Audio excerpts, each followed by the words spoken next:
அன்பு சொந்தங்களுக்கு இனிய வணக்கங்கள். இன்றைய பதிவில் ரிஷபராசி அன்பர்களுக்கான மார்கழி மாத ராசி பலன்களை தான் பார்க்க போகிறோம். ரிஷபராசி அன்பர்களுக்கான சாதக பாதகங்கள் என்னென்ன விஷயங்கள் இந்த காலகட்டத்தில் நீங்கள் செய்யலாம், அவசியம் தவிர்த்துக்க வேண்டிய விஷயங்கள் என்னென்ன, எந்த தெய்வ வழிபாடு இந்த காலகட்டத்தில் உங்களுக்கு நன்மைகளை உண்டாக்கும், இது மாதிரியான தகவல்களை தெளிவாகவும் விரிவாகவும் பார்க்க போகிறோம். ஸோ கொஞ்சம் கூட வீடியோ ஸ்கிப் பண்ணாமல் முழுமையாக பார்க்க முயற்சி செய்யுங்க. இப்போ தான் நம்ம சேனல் முதல் முறையாக பார்க்குறீங்கன்னா மறக்காமல் சப்ஸ்கிரைப் பண்ணிவிட்டு பக்கத்தில் இருக்க பெல் பட்டன் ஆல்ன்ற ஆப்ஷனையும் கிளிக் பண்ணிக்கோங்க. வாங்க இப்போ வீடியோக்குள்ளே போகலாம். ரிஷபராசியினுடைய அதிபதி சுக்கிர பகவான். வீடியோஸில் சொல்லப்பட்டிருக்கும் பலன்கள் ரிஷபராசி மற்றும் ரிஷப லக்னக்காரர்களுக்கு ஆண் பெண் இருபாலருக்கும் பொருந்தக்கூடிய பலன்கள்.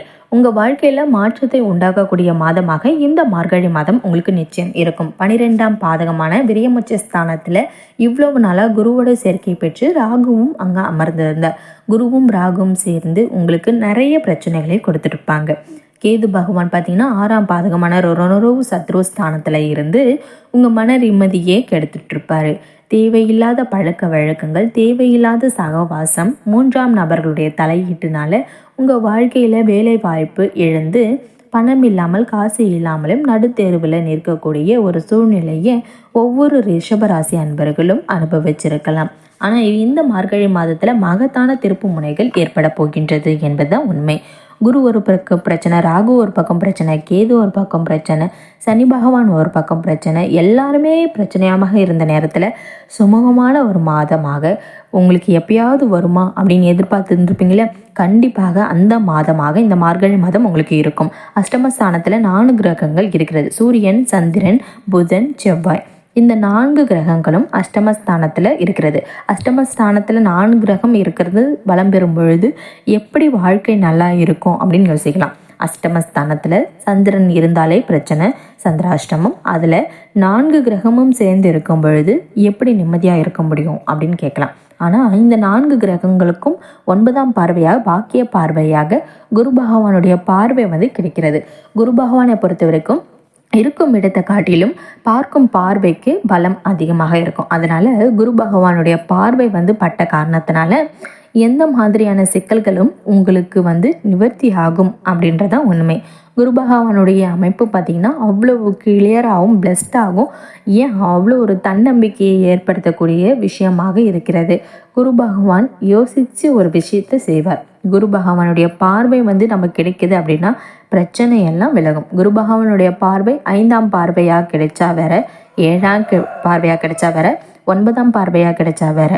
என்ன காரணம் அப்படின்னு பார்த்தீங்கன்னா பாக்கிய பார்வை. இது குரு பகவானுடைய பாக்கிய பார்வை உங்களுக்கு கிடைக்குது. அதுவும் குரு 12ல் இருக்கிறதுனால குரு பகவானுடைய 7ஆம் பார்வை உங்களுக்கு திருமண பாக்கியத்தை கொடுக்கும். 9ஆம் பார்வை உங்களுக்கு யோகத்தை கொடுக்கும். அப்படின்னும் பொழுது மார்கழி மாதம் உங்களுக்கு நிச்சயமாக யோகம் உண்டு அப்படின்றதான் உண்மை. இதுவே உங்களுக்கு சுய ஜாதகத்தில் ராகு கேதுனுடைய புத்தி நடந்தால் நிச்சயமாக பிரச்சனைகள் இருக்கும். சிறிதளவில் கொஞ்சம் பெரிய பிரச்சனையாகவே இருக்கும். அதே உங்கள் சுய ஜாதகத்தில் சனி புத்தி நடந்தால் தேவையில்லாத சிக்கல்களும் மாட்டிக்கிட்டு உக்காந்துட்டு இருப்பீங்க. உங்கள் சுய ஜாதகத்தில் குரு புத்தி நடந்தால் பிஸ்னஸ் பண்ணுறீங்க அப்படின்னா லாஸ் ஆகிருப்பீங்க. இருந்தாலும் அது பாதி இருக்கிற வரைக்கும் போதும்னு உக்காந்துட்டு இருப்பீங்க. உங்களுக்கு புதன் புத்தி நடந்தது அப்படின்னா கொஞ்சம் யோசித்து நிதானமாக செயல்படுவீங்க.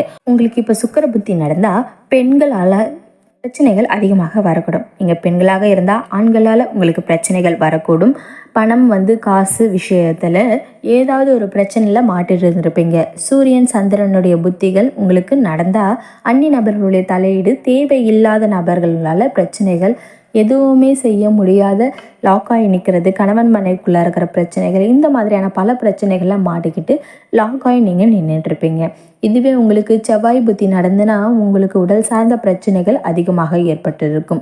என்ன காரணம், ஏன் இவ்வளோ நடக்குது அப்படின்றது தான் இந்த வீடியோவில் தெளிவாக பார்க்க போகிறோம். ரிஷபராசி அன்பர்களே, நீங்கள் வாழ்க்கையில் என்னைக்காவது ஒரு நாள் ஜெயிச்சிட மாட்டோமா அப்படின்ற எதிர்பார்ப்போட நீங்கள் இருக்கிறீங்க இல்லையா, அந்த எதிர்பார்ப்பு இந்த ஆண்டு முழுவதுமே நிறைவேறும். ஏன்னா பஞ்சம கேது, இந்த பஞ்சம கேதுக்குன்னே ஒரு தனி வரலாறு உண்டு. பஞ்சம கேது 5ஆம் இடத்து கேது பல பிரச்சனைகளை இருந்து விடுபட வைப்பார். நீங்கள் ஒரு லேடிஸ் விஷயத்தில் மாட்டியிருக்கீங்க, இல்லை ஜென்ட்ஸ் விஷயத்தில் மாட்டியிருக்கீங்க, பிரச்சனை பெரிய அளவில் இருக்குன்னா கவலைப்படாதீங்க. அந்த பிரச்சனையிலிருந்து முழுவதுமாக வெளிவருவதற்கு இந்த பஞ்சமக்கேது உங்களுக்கு உறுதுணையாக இருப்பார். பண விஷயத்தில் மாட்டியிருக்கீங்க, அதுலேருந்து வெளியில் வர முடியல, நான் ஜெயிலுக்கு போகிற அளவுக்கு இருக்குது, கேஸ் நடக்குமா அப்படின்னு பயமாக இருக்குது அப்படின்றவங்களுக்கு அதுலேருந்தே விடுபடுவதற்கும் இந்த 11ல் இருக்கும் லாபஸ்தானத்திற்கு ராகு உங்களுக்கு உறுதுணையாக இருப்பார். இப்படி ராகுவும் கேதுவும் பிரச்சனையை கொடுத்த அவங்களே இப்போ உங்கள் பிரச்சனைகளை தீர்த்து வைக்க வரப்போகிறாங்க. கை கொடுத்து தூக்கி விட போகிறாங்க. அதுதான் உண்மை. அதே மாதிரி சூரிய பயிற்சி உங்களுக்கு சாதகமாக இருக்கிறது. சந்திர பயிற்சியும் உங்களுக்கு ரொம்ப ரொம்ப சாதகமாக இருக்கிறது. இந்த மாதத்தில் புதன் பயிற்சி ஒரு விஷயத்தை நீங்கள் ரொம்ப யோசித்து புரிஞ்சிருக்கீங்க இல்லையா? இனிமே அப்படி இல்லை. இவங்களோட சேர்ந்தா பிரச்சனை, இவங்களோட சேர்ந்தா நம்ம இன்வெஸ்ட்மெண்ட் பண்ணால் பிரச்சனை, இவங்களோட வண்டியில் போனால் கூட ஒரு பிரச்சனை, நம்ம பேசினாலே இவங்களோட போனால் பிரச்சனையாயிடும். தெரியாமல் ஒரு சிந்தனை, தற்காப்பு சிந்தனை உங்களுக்கு அதிகமாக வந்துடும். ஏன் அப்படின்னு பார்த்தீங்கன்னா, எந்த விஷயத்தில் நம்ம ஏமாறுறோம் அப்படின்றத விட எந்த விஷயம் நமக்கு சரி வராது அப்படின்றத கிளியராக ஆணித்தனமாக உங்களுக்கு தெரிஞ்சிடும். உங்களுக்கு நன்மை பயக்கக்கூடிய மாதமாக அமையும். நன்மைகள் பல சேரக்கூடிய மாதமாகவும் இருக்கும். உங்கள் வாழ்க்கையில் மாற்றத்தை ஏற்படுத்தக்கூடிய மாதமாக அமையும்.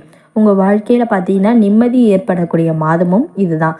ஏன்னா ரிஷபம் அப்படின்னாலே சுக்கிர பகவானுடைய வீடு மட்டுமல்ல, சந்திர பகவான் உச்சம் அடையக்கூடிய வீடும் மீது வளர்ப்பிறை சந்திரனுடைய வீடுன்னு சொல்லலாம். காலபுருஷ தத்துவத்தின்படி 2ஆம் வீடு குடும்பஸ்தானம். ஒரு 9 கோள்கள் இருக்கும் அப்படின்னா அதில் சந்திரன் தான் முக்கியம். தாய்க்கு நிகரானவங்க நீங்கள். 12 ராசியில் முக்கியமான ராசி எது அப்படின்னா இந்த ரிஷபராசி. ரிஷபராசியில் பிறந்தவங்க ஒவ்வொருவரும் தங்களுடைய சுயநலத்தை மறந்து அடுத்தவங்களுடைய பொது நலத்திற்காக வாழக்கூடியவங்கனே சொல்லலாம். மார்கழி மாதம் ஏற்படக்கூடிய சந்திராஷ்டம தினங்களை மட்டும் சற்று கவனம் தேவைப்படும். படிப்பு நல்ல வளர்ச்சியை கொடுக்கும். படிப்பில் பிரச்சனைகள் குறையும். நீண்ட ஆயுளை தருவதற்கும் புதிய உத்தியோகத்திற்கு செல்வதற்கும் அதே மாதிரி கோவிலில் சென்று பரிகாரம் செய்வதற்கும் ரிஷபராசி அன்பர்களுக்கு இது ஒரு உன்னதமான காலகட்டம்னே சொல்லலாம். நீங்கள் எக்ஸாம் எழுதுறீங்க, இல்லை போட்டித் தேர்வுகள் போகிறீங்க அப்படின்னா, எக்ஸ்ட்ரா கரிக்குலர் ஆக்டிவிட்டி சம்மந்தமாக நீங்கள் ஏதாவது ஒரு விஷயம் செய்கிறீங்க அப்படின்னா இது சரியான காலகட்டமாக அமையும். இந்த காலகட்டத்தில் உங்களுக்கு இரட்டிப்பான சந்தோஷம், இரட்டிப்பான நிம்மதி அப்படின்றது ஏற்படும். இந்த காலகட்டத்தை பொறுத்த வரைக்கும் மன மகிழ்ச்சி அப்படின்றது அதிகமாக உண்டாகும். ஒவ்வொரு நிமிஷமும் இதை செய்யலாமா வேண்டாமா அப்படின்ற யோசிச்சே இருக்காதீங்க. இனிமே தைரியமாக நீங்கள் செய்யலாம் அப்படின்ற ஒரு எண்ணத்தோடு எதையும் துணிந்து செய்வீங்க. உங்கள் ரெசியூம்க்கு இனிமே மதிப்பு கிடைக்கும். உங்கள் வேலை வாய்ப்பு அப்படின்றது இந்த காலகட்டத்தில் சாதகமாகவே இருக்கும்.